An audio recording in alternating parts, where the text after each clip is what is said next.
He rā e kore e warewaretia e te hunga rangatahi o Ruatorea. Te kauma waru ngā rererangi i tau ki Ruatorea. E rima o ēnā he rererangi mai te wā o te pakanga tuarua.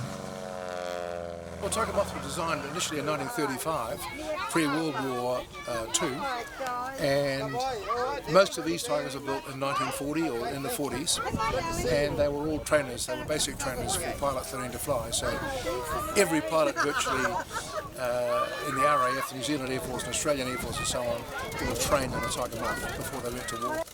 I did my engineering apprenticeship on these, fleets of these, when they were in their heyday after the Second World War.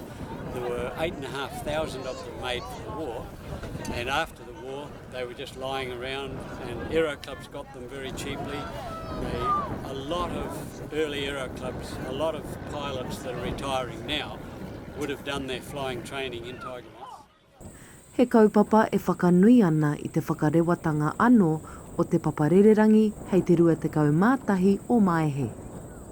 We can only operate on grass, so we really, we need fields like this, especially long ones. This is a beautiful long runway, and we really need fields like this to be maintained throughout the country so that we can stop along the way. Tata ki te kotahi rau ngā tamariki i tai atu ki te kite, ki te whāwhā ki ngā rererangi tahito. He kākano kua whakatō ki ēnei pairata o Apōpō.